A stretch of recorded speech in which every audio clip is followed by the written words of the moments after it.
You know that this is pre recorded, right? Yeah. Welcome to our special episode for New Year. And what a better way to talk about our New Year's resolution than in this episode. Yeah, there's going to be another one soon, and that's going to be on my birthday, which is in January as well. But you know what? Stay around and we'll talk about your New Year's resolution and how we can make better New Year's resolution that we would like to keep. My name is Lee, and this is Decapitated Thoughts.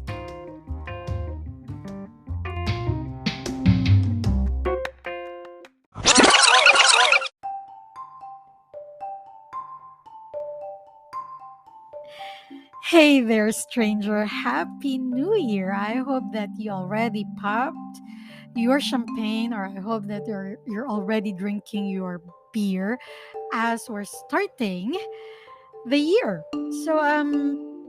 I just thought that in our special episode today, we talk about the special decision that you also have to make today, New Year's resolution. But we will be very brutal about it, as this whole podcast suggests.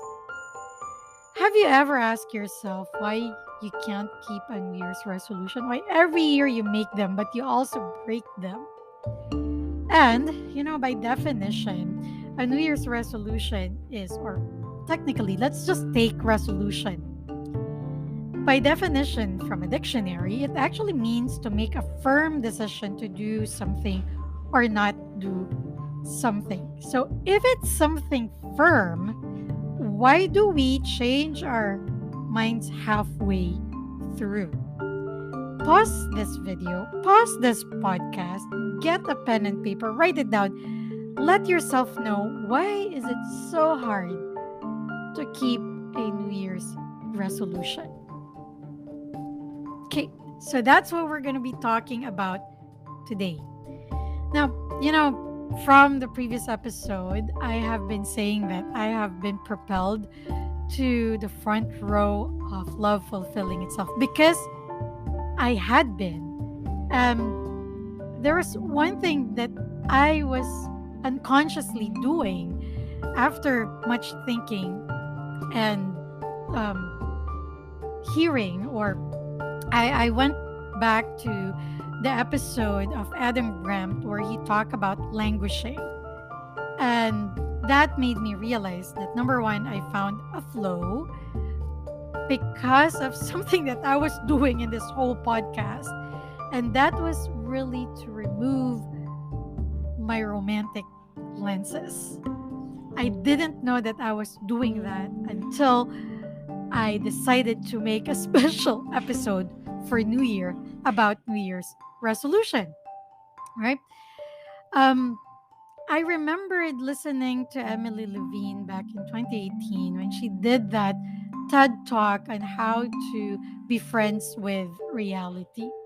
Yeah, of course, it's always nice to be living up in our fantasy, coming up with weird expectations that we call plans, but we're actually not planning. We're just really expecting for something to happen. And with everything that we have been fed through the media, sometimes they slowly just creep into our brains, and that what makes our expectations.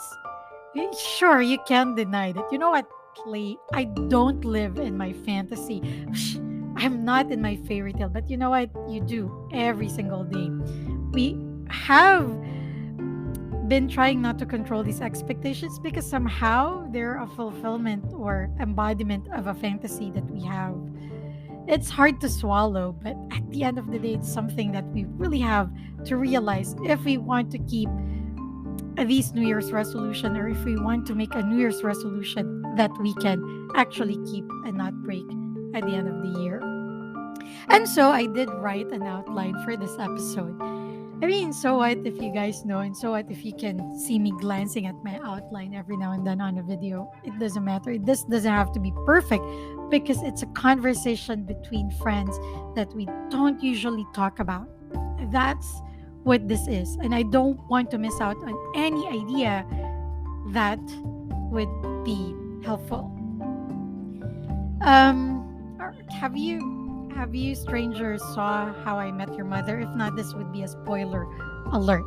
There was a scene there where Tracy was talking. Tracy's the mother, by the way, to the naked man, and I thought that that conversation was really really good. So the naked man, how they got into the sofa, just watch the whole series. The naked man asked Tracy what is it that she wanted to do. And Tracy, without hesitation or blinking an eye, said that she wanted to end poverty. I told my mom the other day that if you want to support somebody, you have to really support them without hidden agenda or without trying to fix things for them. That's how you really support a person. Because sometimes when we say that we support a person, what we're really doing is reflecting our own values, our own experiences to them, and then expect them to do something big, like a grand romantic gesture that would suddenly change their lives. No, supporting them just really means that you're there listening and hearing out what they say.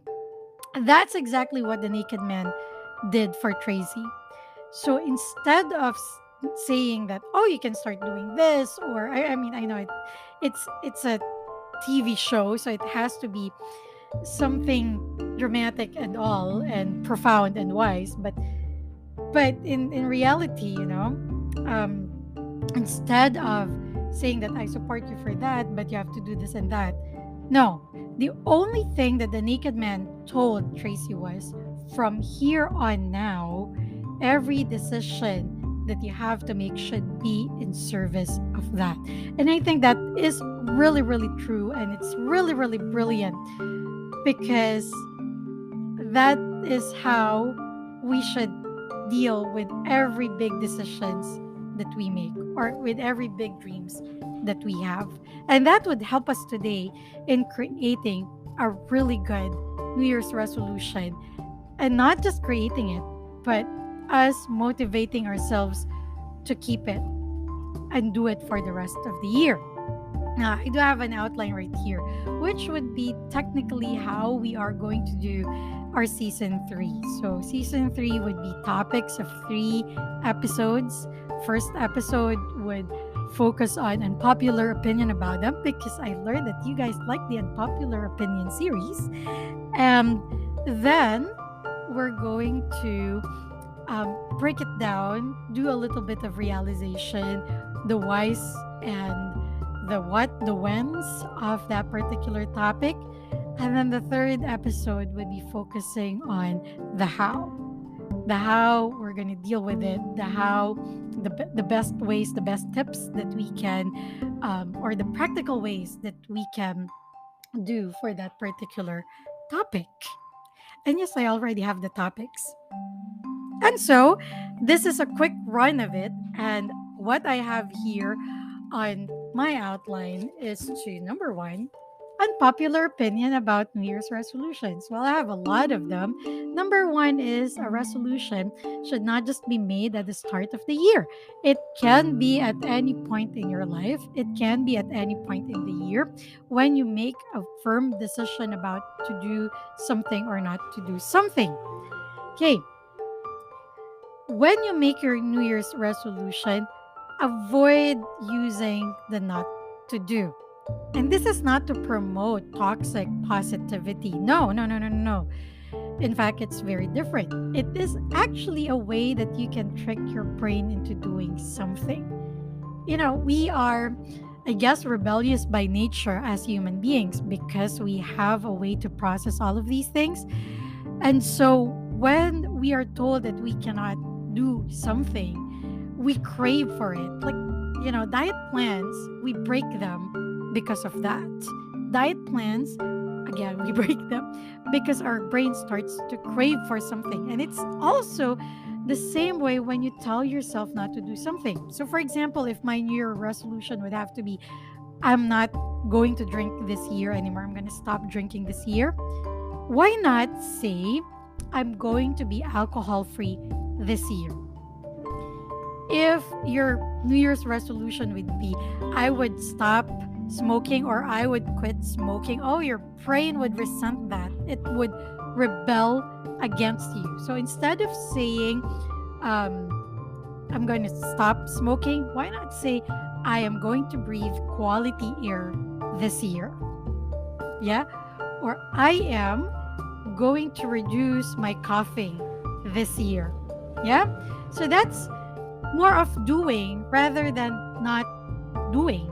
And that's better for your brain because your brain is now wired to doing something as opposed to stopping it from doing something. It won't rebel or resent the idea that you're trying to say.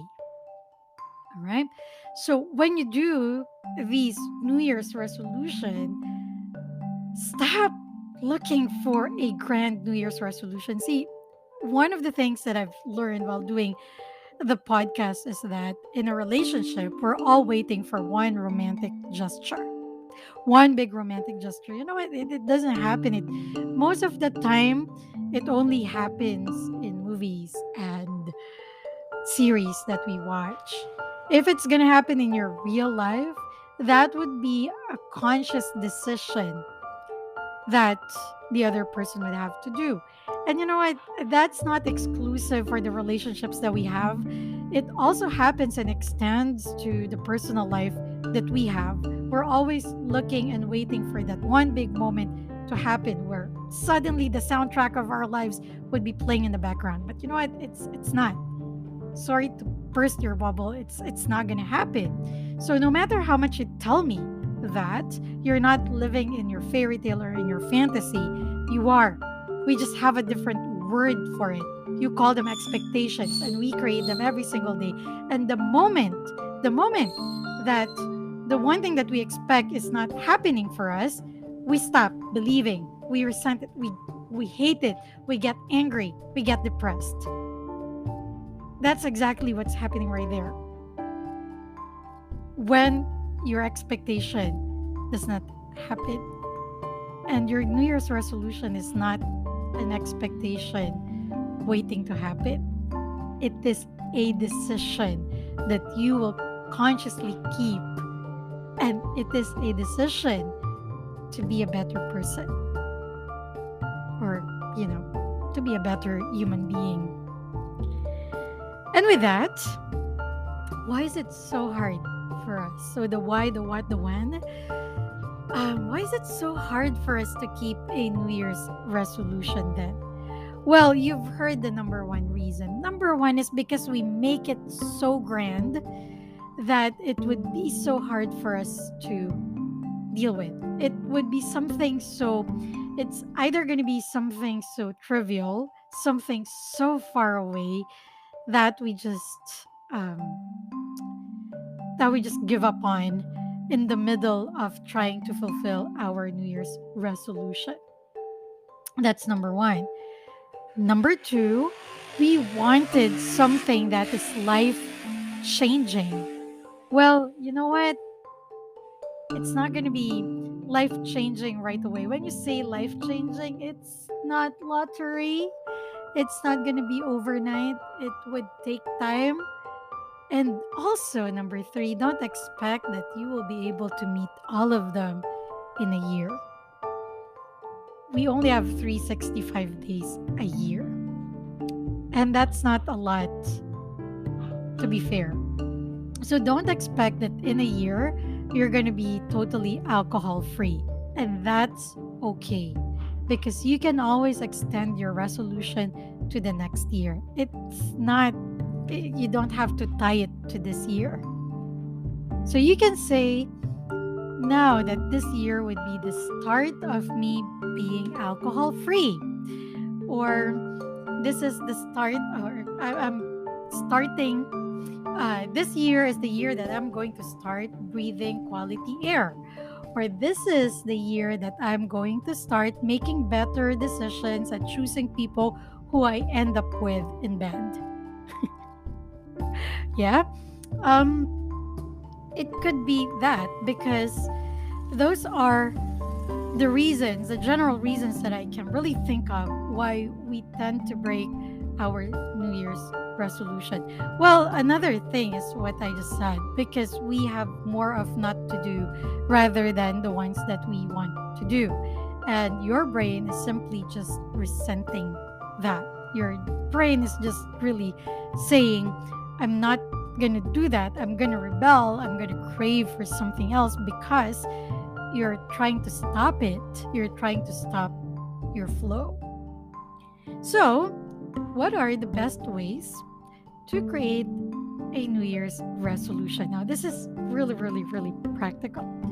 Of course, we start with asking ourselves, what are the things that I wanted to change for a better?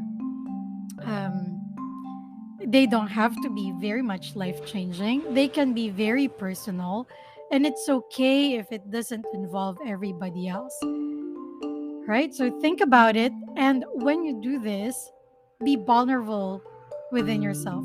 Be very honest with yourself that, hey, you know what? I acknowledge that I'm not really good at this thing and that I want to develop that skill, right? So, since this is the mystifying romantic relationship, maybe our New Year's resolution would be something like, or a reflection would be something like, ending up with people who are bad for us, for toxic, we usually end up in toxic relationships. So you can ask yourself, um, what does toxic relationship do to me anyway? So it makes me more dramatic. It stumps my happiness. It's not making me grow. It's making me question myself. It lowers down my confidence, right? So that's what toxic relationship does to me.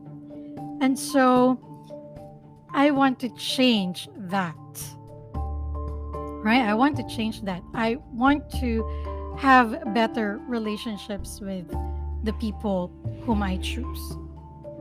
So that's what we reflect on. And the number two, how are we going to break it down into little pieces that can be achieved?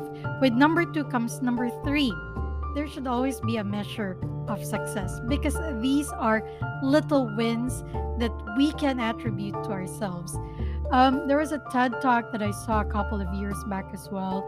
It was about design and how they design certain offices so that it would create joy in the design, like little pieces of joy. So that's a real thing. It's not some cheesy thing that I've made up. So they change the office furniture from something pointy to something a little bit with a rounded edge. Um, the whole office started to see the difference in the people coming in. So when they still had those really pointy desks, people were rigid, people were very formal and less friendly. When they started changing into furniture with more rounded shapes, people started opening up, they started being more comfortable. And when they added color, people are, they started smiling. And honestly, yellow is my little burst of joy. So, um, I am doing all of this for myself. And since this is my little burst of joy, I want to immortalize it and then see it on a video because, yellow just makes me happy. So it's very, very important to break your resolutions into little pieces with measure of success. So you can, number four, celebrate your wins. The more that you celebrate your win, the more motivated you will be in keeping that particular New Year's resolution. Okay, I'm so sorry. Background noise. It's a reality that I have to accept this year. Else, I'm going to be so resentful that I live in a street filled with inconsiderate people. Anyway, not to derail from what we were talking about. So let's say our New Year's resolution is to meet better people and end up in better relationships. So we can kind of break that down into little pieces. Like, for example, one life lesson that I always said that I don't need is patience as a virtue, because I always thought that patience is a colossal waste of time. So now, instead of rushing into things, maybe you want to take things slow. Really get to know the person and step out from the idea of just really being in love or just being in a relationship, but really get to know the person. Don't rush. Ask relevant questions. Um, like, for example, what makes you happy? What makes you cry? What makes you angry? What makes you jealous? These are things that are more geared towards the person and in knowing that particular person, right? And then measure of success. The moment that you learn about those answers and you take note of them, mentally remember them. Well, how else? Oh, yeah, there's a lot of ways that you can remember them by literally writing them down. But, like mentally making a note of them, that's a little win for you. If you remember that, if you remember like their birthday, their favorite color, celebrate that, be happy about that, be excited about it. And the more that you do that, you're going to be more motivated. Now also, set a timeline. I know that sounds like very businessly. You sound like you're doing this as your job. No, set a timeline.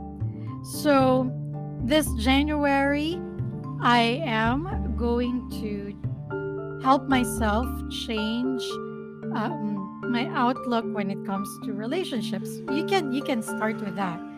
If we're talking about being alcohol free, breaking it down means, first, the frequency of your alcohol intake.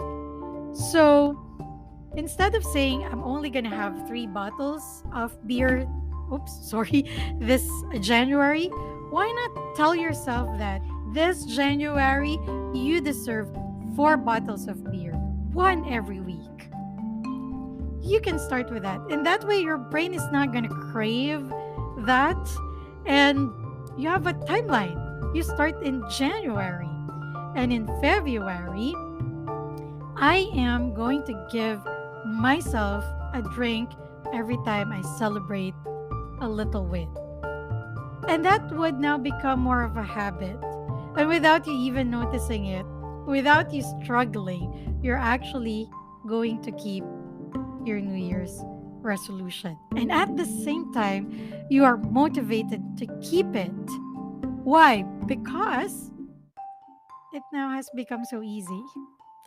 And without me being so cheesy, that's actually love fulfilling itself, because whenever you make very big decisions in your life, that's you choosing yourself. It should be like that. Because, love starts within yourself, right? So these are the wonderful ways and how you can make a better New Year's resolution this year and keep it. Now, one thing that you have to remember, it can extend to every year that you want it to extend. Your New Year's resolutions are not just for this year. It can also extend to next year and the year after that. Remember what the naked man asked Tracy? I'm going to go back to that. Yeah? Um, if you would make a decision or a goal, all right, all of your decisions from here on now should be in service of that. In that way, you're also removing any expectations that you may have. We like playing out all of these expectations in our brain, and we don't want to acknowledge that these expectations are actually the culprit of us getting in a rut or being depressed or being resentful and angry. And that's exactly what happened to me at the end of last year and early this year.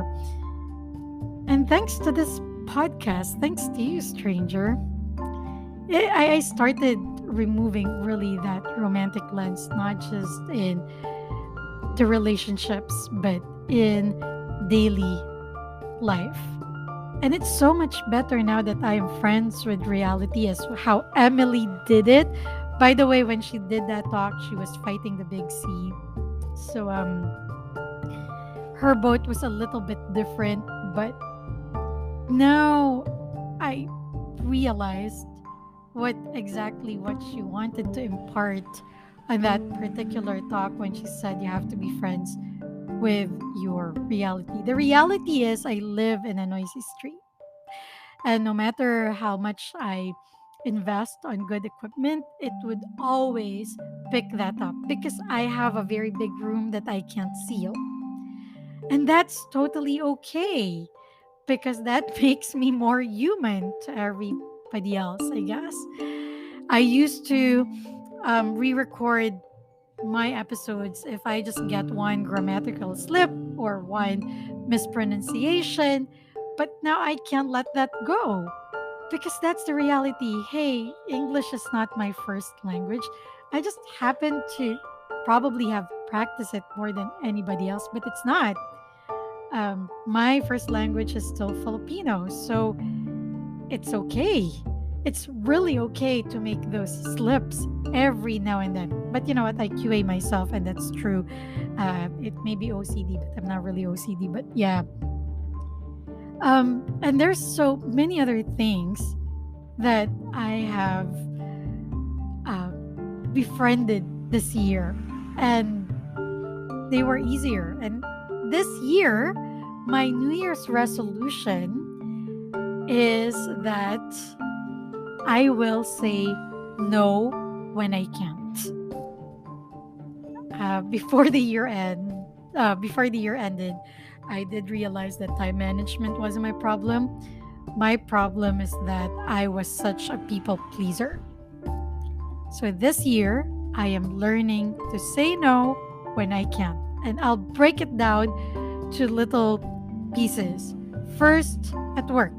If I have a lot in my plate and a new project, no matter how exciting it is, I just have to say no. Because that would make the quality of my work suffer. So even with friends, instead of giving out excuses why I can't go out, I would just have to learn how to say no and give them the exact reason. And same thing with the people that I meet. No matter how handsome, if we're just not clicking, then no. And I would have to say that and not be passive aggressive about it. And if I were to give a measure of success to that, this January, when a new project would come in, I would have to review it and I have to weigh it against my current tasks. And if I can't handle it, I will be honest to myself and say no. The moment that I give myself my the moment that I say my first no to that, that is a very practical measure of success. I will celebrate that no, even if it sounds really negative. So tell me at this point, what's your New Year's resolution? Are you gonna take our steps in doing your New Year's resolution? I hope you would, and I hope that I have we have talked about a better insight on how to do that. You're not just making a New Year's resolution. If you follow that, you're actually, and I'm gonna share you this one. You're actually finding your flow. It's not the secret. It's actually on Adam Grant's episode when he talked about languishing. It's really finding your flow. And that's what I did this year. And that helped me, or that propelled me on a front row seat of love fulfilling itself. And I want you to have that experience too, because every day now is a little lighter. Every day now is a little happy since I found my little bursts of joy. And everything now is something that I can celebrate. And that really gave my brain a lot of motivation juices and it kind of sent it in a high.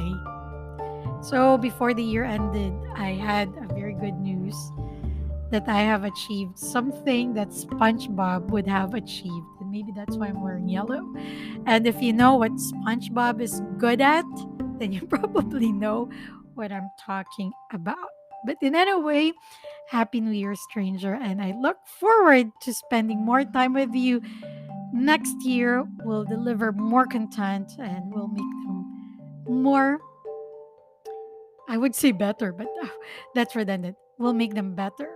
For now, thank you so much for spending your time with me, and I hope that you'll have a great new year. See ya.